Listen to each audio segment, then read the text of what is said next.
prayers for President Muhammadu Buhari's good health, just as Catholic bishops task religious leaders to show true love and genuine service to God and humanity. Plus, studio talk on INEC's timetable for Anambra governorship election. These and more on Panorama today with me, Ogwa Vivian Onyedibia.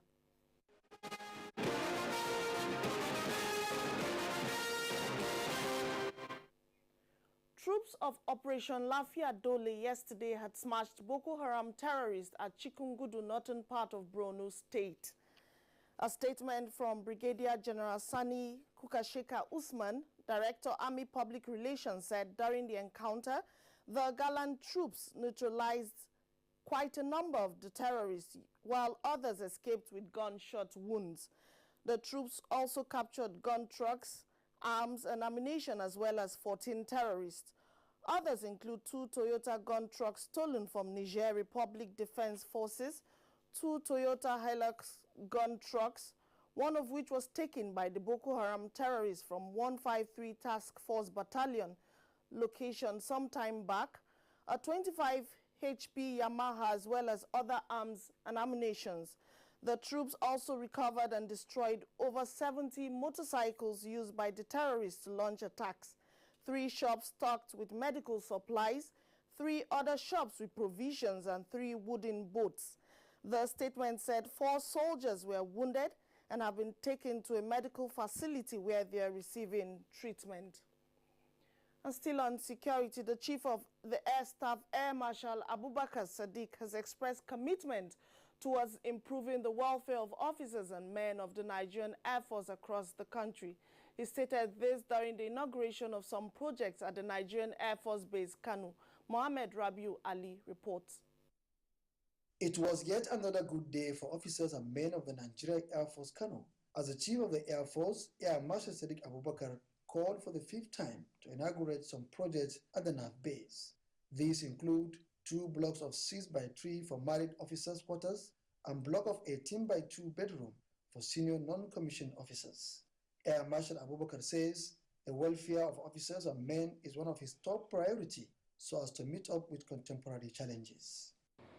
In addition to accommodation, of course, we are also expanding our secondary schools, we are expanding our hospitals, we are providing skills acquisition for dependents of personnel.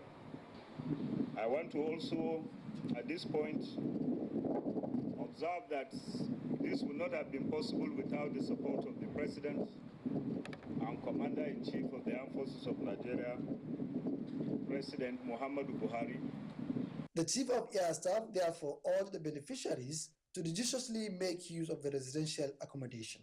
On the training of personnel, Air Marshal Abubakar reiterates the commitment of the force to provide professional pilots that will meet the test of time.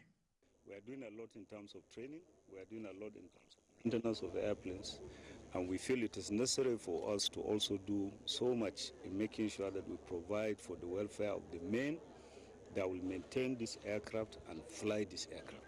Earlier, the Commander-Based Service Group, Ibrahim Lawal, thanked the Chief of Air Staff for the gesture and assured him proper maintenance of the accommodation. From Kano, Muhammad Rabi Ali, NTA News. Muslim and Christian communities in Taraba State have organized a joint prayer session for the well-being of President Muhammadu Buhari and success of his administration. Awal Abdukali reports that it took place at the Jalingo Central Aid Ground. The prayer session began with a procession which started from the Ministry of Works roundabout through Palace and Barida Ways to Jalingo Central Eid Ground, where the crowd assembles and performs the prayer. The unprecedented crowd of people from both Muslim and Christian faith offered a special prayer for improvement in the health condition of President Muhammadu Buhari. The prayers led by Sheikh Aliu Babando and Pastor Babayorima centered on unity, development, peaceful coexistence, and wished President Buhari's quick recovery and return to the country safely.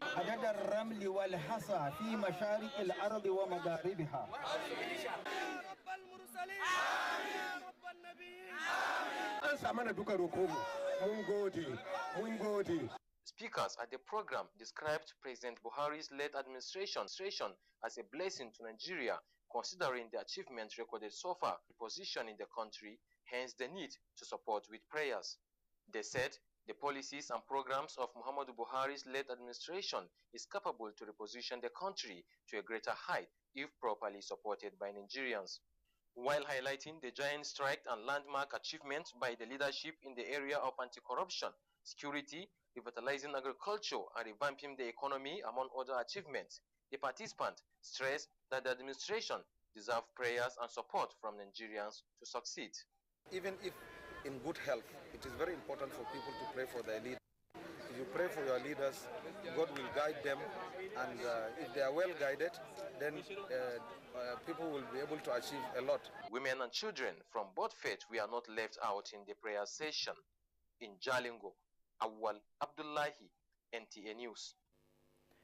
Nigerians have been admonished to emulate the virtues of former President Olusegun Obasanjo for his dedication to the service of God and commitment to promoting a united Nigeria and development of Africa. Former prelate of the Methodist Church Nigeria, Dr. Sunday Mbang, said this at the 80th birthday anniversary celebration of the former president in Abeokuta. Lekon Agbonde has details.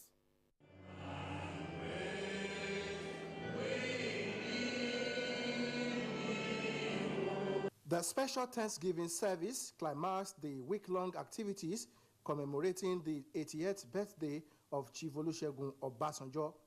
It attracted top dignitaries from home and abroad who joined families, friends, and associates to celebrate the former president, who many described as a detribalized Nigerian who has contributed to unity and development of Nigeria, Africa, and the world. In a sermon entitled "The Quality of Gratitude to God," retired prelate Sunday Mbang urged Nigerians to continually offer fruits of gratitude to God and put faith only in Him for His intervention in Nigeria. I was in love with him when I discovered that he was holding morning prayers every morning in the seat of power. Everybody attended the morning prayer. I don't know how many governors, if you have not done it, I'm asking you, are there governors? Go and start morning prayers in your state house every morning. I can assure you what you will find will be different. Grand reception was held where speakers that included the governor of Ogun State, Ibikule Amosun, eulogized the birthday boy for his contributions to humanity. Yes, there are several things as humans that we can say Baba is not perfect. But one thing that nobody can take away from you, sir, is what I call pan-Nigerianness and pan-Africanism in you. Highlights of the event included cutting of birthday cake, presentation of gifts, and dance to the melodious music by the renowned Juju maestro, Chief Ebenezer Obe Fabiyi. In Abeokuta, Lekon Agbonde, NTA News. The Catholic Bishops' Conference of Nigeria has tasked religious leaders to show true love and genuine service to God and humanity in order to promote peace and harmony in the society as a platform for functional development. Joseph Johnson reports.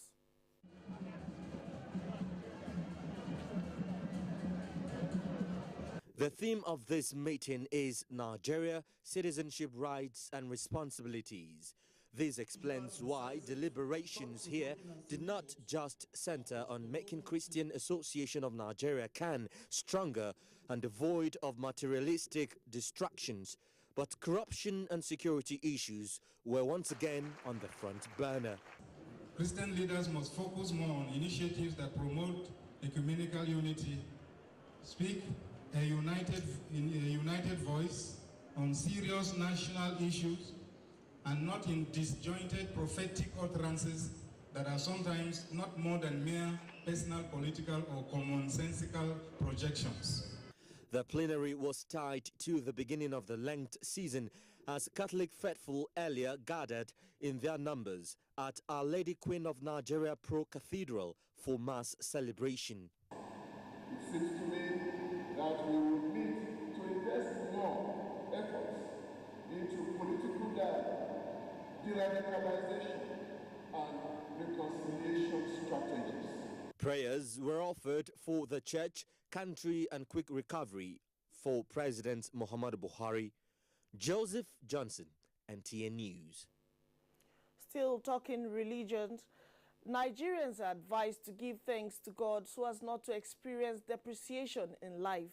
This was in a message during a Thanksgiving service at the Redeemed Christian Church of God Glorious Assembly area by Pastor Akinigbagwe.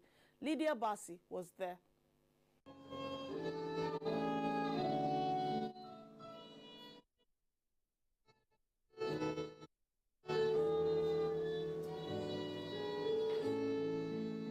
A spectacular performance by this child set the mood for the celebration of life and thanksgiving to God for his blessings. And thanksgiving to God at all times. The greatest prayer point a man can pray is the prayer of thanksgiving. I don't pray with you this morning. In the name of Jehovah, prayer of thanksgiving will not cease in your mouth. In the spirit of thanksgiving, prayers were offered for Nigerians and the General Overseer of the Redeemed Christian Church of God, Pastor Enoch Adeboye, on his birthday. I know our destiny to your faithful house. We hand over everything concerning us into your faithful house. Ye all of this day over. The poor people of today are going to be rich tomorrow.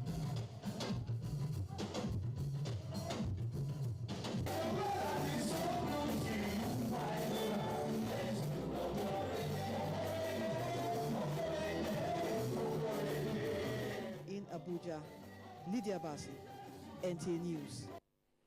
You can watch this news live online via the NTA mobile app, which you can download on your Android device at the Google Play Store or at the Apple Store if you use devices with iOS.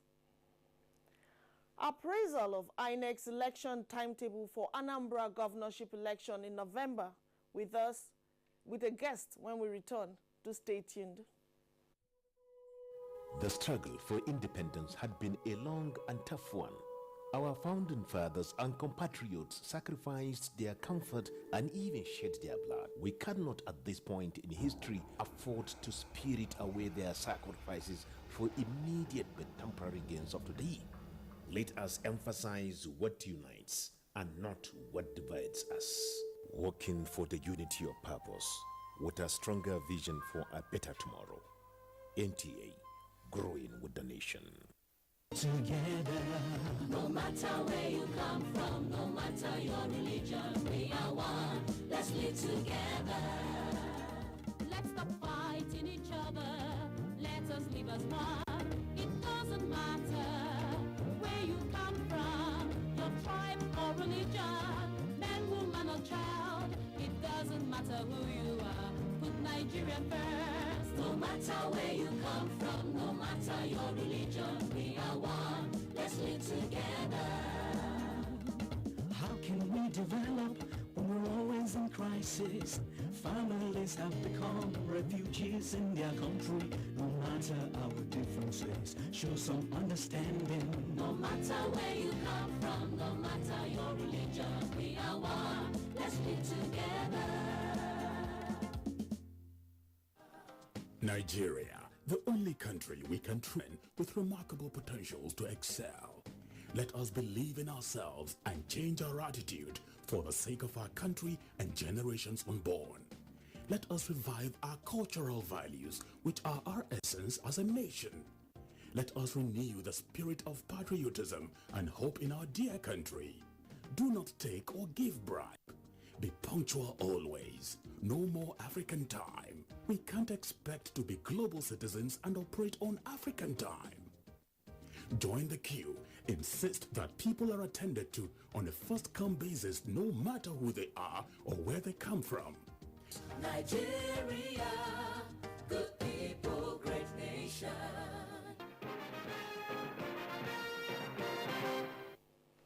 Thank you for staying tuned. For a bit of politics now, the Independent National Electoral Commission, INEC, has released timetable for the forthcoming Anambra State governorship election in November. With us in the studio is Mr. Abiodun Ajibola. He's the National Coordinator Election Monitor to appraise the timetable. You're welcome. Good afternoon. Thank you for having me. Now, let's start off with your reaction to INEC's timetable on the Anambra governorship election in November. Well, I think it's a very good development. The current scheduled date is November 18, and as you know, that's about 6.5 months from now. So that actually is a very good time gap, because there are several activities that the Commission needs to carry out before the election date. And if you look at the time provided, it will be sufficient, or it should be sufficient for INEC to do all that it needs to do before the election.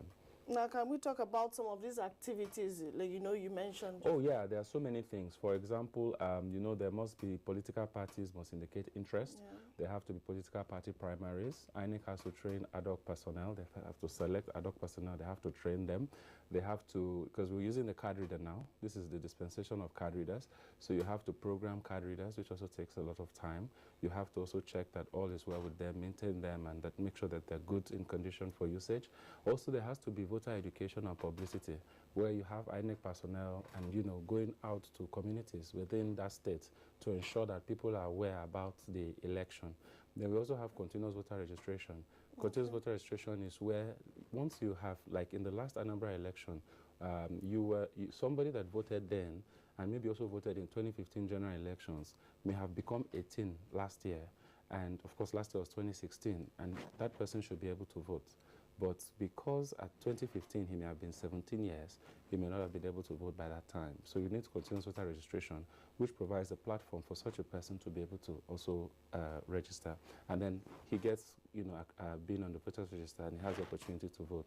Also, someone who was sick during the last registration exercise, or someone who was out of the country, will also have the opportunity. So there's a continuous voter registration process, which allows you to build a register of voters for those who couldn't register in the past.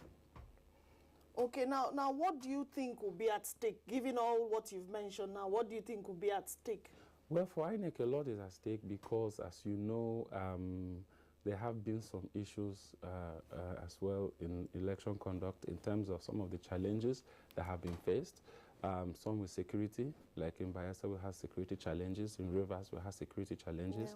Yeah. We also had in a case of Kogi, you know what happened with one of the candidates that died, and that led to some legal issues or interpretation of the law and all of that. So there are a lot of issues. Not everybody is 100% satisfied with the performance of the Commission as we speak. So this is an election where the Commission can redeem its image, can prove to Nigerians that it's a credible institution, that it's out to deliver fair and fair elections for everyone. Yeah, that leads me to the question, talking about the Commission. What are your expectations of INEC? Oh, I expect that we'll have a good quality election. I believe that the Commission has shown to a large extent that it is committed to coordinating and organizing good elections. If you look at the Ondo election that held in 2016 November, 26th, you find out that that election was very well conducted. It was peaceful, relatively well organized, except for the issue we had with the judiciary, where before the election there was a problem with the candidature of the PDP candidate. But if you look at the Rivers election, because of the violence, so if we can have security, like what we have in Ondo, where it was peaceful, or Edo that was peaceful. If we can have a peaceful election, I'm very sure that the electoral management body, INEC, will be able to deliver on very good quality elections. Well, let's talk about security. It goes one way. Like, what any need to improve on security. Given the experiences of Rivers, Edo, all the places we've talked about. Yes, the security is critical because if you have read the news media, you will hear that just in the Rivers election, we had about 25 INEC officials who were attacked physically and hospitalized. Now, before we used to have corps members who, are ad hoc staff. But in the case of Rivers, the corps members did not participate in this last rerun in Nigeria local government. So because of that, you had the INEC providing its regular staff to do the, election day processes. Now, imagine if we had 25 corps members that had been hospitalized, the way it would have been a national scandal or a disaster. So the point is that it's very impossible to organize a credible election if there's no security. Because the 25 INEC staff that have been hospitalized as a result of the rerun in nature, what's going to happen to them? How many of us sympathize with them and their families? They made this sacrifice for this country. So people expect INEC staff to do the impossible. But the truth of the matter is that the security need to rise up to the occasion and ensure that people that men trouble are arrested. That's why I was also happy that in the Echere run, we also had cases of 100 political thugs being arrested, but we still had such, attack on INEC personnel. So going Anambra does not really have that kind of history in terms of violence. So we hope that such will not arise, but the history of Anambra elections is relatively peaceful. All right. Finally, what is your advice to parties involved in the primaries and the politicians themselves? Well, I think the political parties should get themselves in order. 2019 is fast approaching. Anambra 2017 date is already out. Yeah. So, I mean, continuous voter registration will come up soon. So I expect that political parties should not be bickering about who is chairman or not chairman, or who is national leader or not. But what they should be considering right now is how to put themselves in order, prepare for the continuous voter registration, ensure that they have candidates that are viable and that will be popular with the people, and then go out and test their popularity. So that's what I think they should do, and they need to prepare more and do less talking. All right. Yeah. Thank you very much for coming on Panorama. Thank you for having me. We've been talking with Mr. Abiodun Ajibola. He's the National Coordinator, Election Monitors.